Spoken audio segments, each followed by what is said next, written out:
Fox News hosts John Roberts and Bret Baier compared Republican Florida Governor Ron DeSantis' presidential campaign to that of Jeb Bush on Tuesday. Former President Donald Trump leads DeSantis in the Real Clear Politics average, 52.3% to 18%, while businessman Vivek Ramaswamy is in a tie with former Vice President Mike Pence at 5.5%, with Trump's lead being 40% or higher in polls by Morning Consult, Rasmussen reports, and Harvard-Harris. You know, when you take a look at governors and their history here, you know, the sense of inevitability that's built around them. Jeb Bush, you remember him, we talked about, Tim, Pawlenty, Scott Walker. Roberts said to Baier. Could Ron DeSantis be the latest in that group?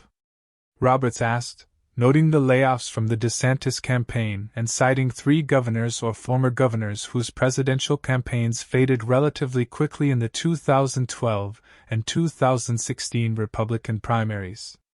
This is a big sign. A third of the campaign staff, we have not even gotten to August as of yet.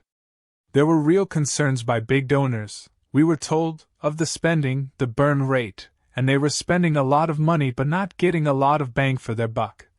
Baier said.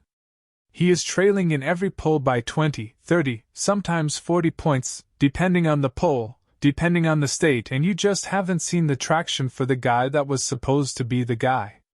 Bush, who served 2 terms as governor of Florida, had been a favorite to win the Republican nomination in 2016, but his campaign struggled and he dropped out in February of that year. DeSantis announced his candidacy on May 24 in a glitch-filled Twitter Spaces event, which saw over 600,000 people initially try to listen to the announcement and follow-up questions.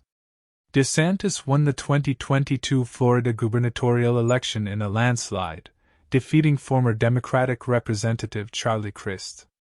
This is a really interesting timeline about the constant reboots here in the DeSantis campaign, or the repeated reboots, Roberts said. In April, DeSantis Super PAC debuts its very first television ad, May 24, the announcement, by July 6, circulation of a confidential campaign memo. July 15, campaign fires a dozen staffers. July 24, the New York Times reports the campaign is moving into meaner operation, cutting costs. We now find out they are cutting 38 staffers.